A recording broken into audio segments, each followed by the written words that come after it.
weather held off. For once. Yeah, there was a few drops a while ago, but it passed right by. Well, you know, in 2 months, everyone will be saying, we need rain. Well, we will. It's when we actually need it. Yeah. In July. Yeah. We don't need it in April. All right, madam. No, sir. I'll go and then I'll turn it over to you for some specifics. Yes, sir. Y'all ready?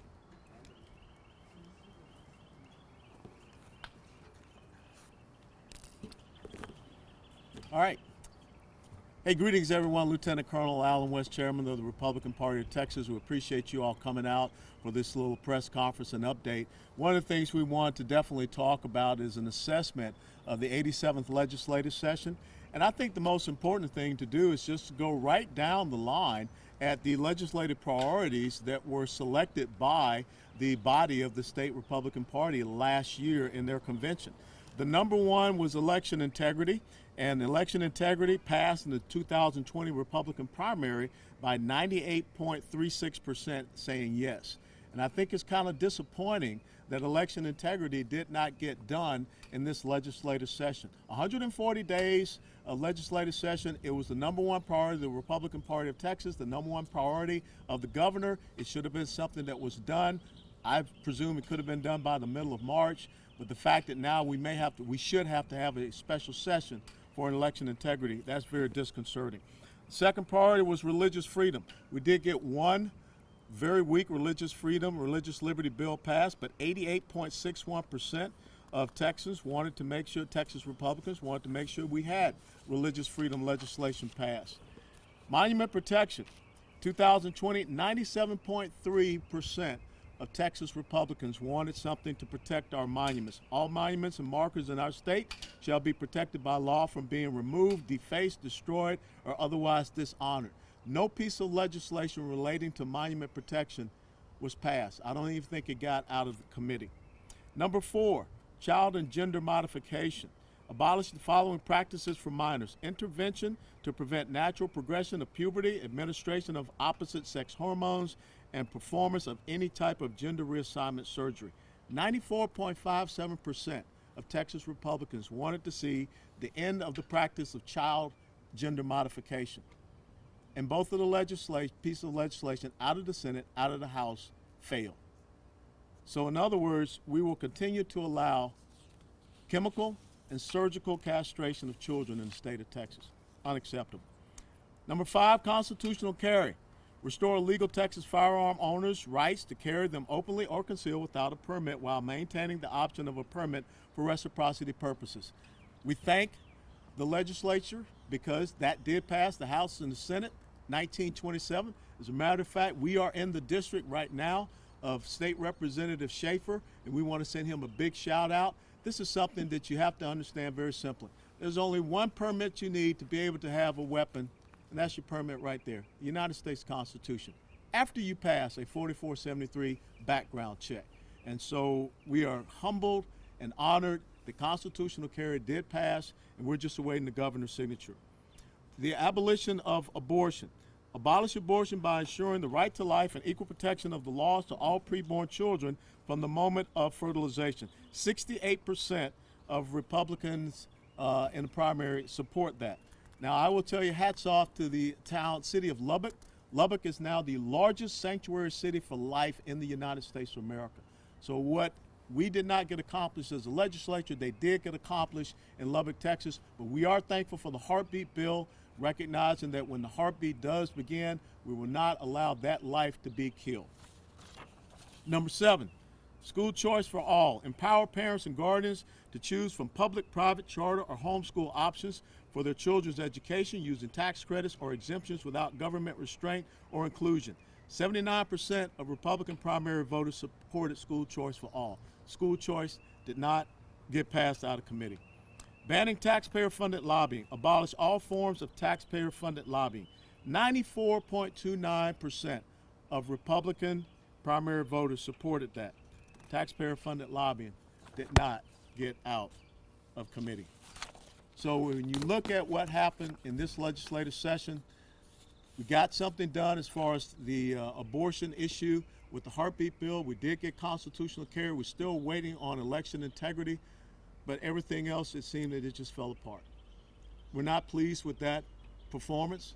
These people here, the grassroots conservatives and the Republicans here in Texas, worked real hard to make sure that we had a strong majority in our Texas State House, 83 to 67, and our Texas State Senate, 18 to 13. The Democrats spent over $200 million to try to flip Texas. They were not successful in doing so.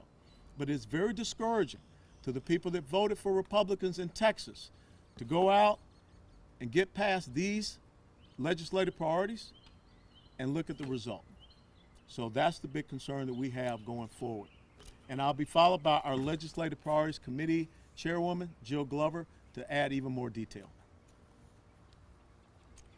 Thank you, Chairman. Well, good morning. I would really like to thank our chairman, Lieutenant Colonel Allen West. We have never had a party chair who has elevated and empowered our Legislative Priorities Committee as much as he has. He has educated our grassroots about what our legislative priorities are, and he has really worked hard to get those passed. As he said, we are disappointed that we didn't get them all passed. You know, when you think about it, the governor has received 1,000 bills on his desk from this legislative session. We had 8 priorities, not very many, right?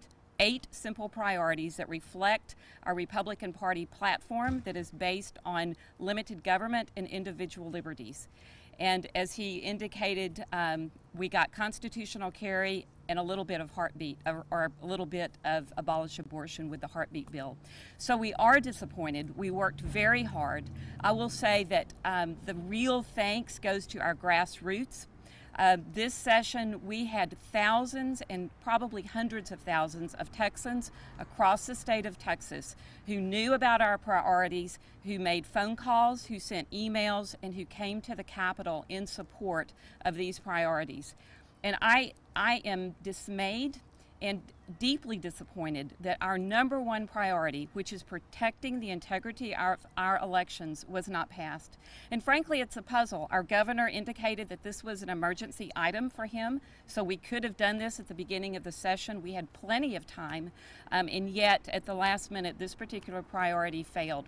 So we absolutely look forward to a special session. We ask the governor to please put the rest of our priority items in the call for the special session. The other one that is particularly appalling and disappointing to me is that we did not protect children, minors under the age of 18, from forced or from sterilization that they're not able to consent to, or from medical butchery, from attempts to approximate the opposite sex with gender modification. Other states have done this, or Arkansas has just passed this bill, and so why Texas could not step out and be a leader in protecting our kids from this cultural phenomenon that, quite frankly, is targeted at our kids and is intent on destroying our children. So we are deeply disappointed that we could not have any protection. We had 7 bills. And as Chairman West just explained, all of those bills got stuck somewhere in the committee process, and obviously were not a priority for our governor or for our lieutenant governor or our speaker, or we would have seen some legislation passed.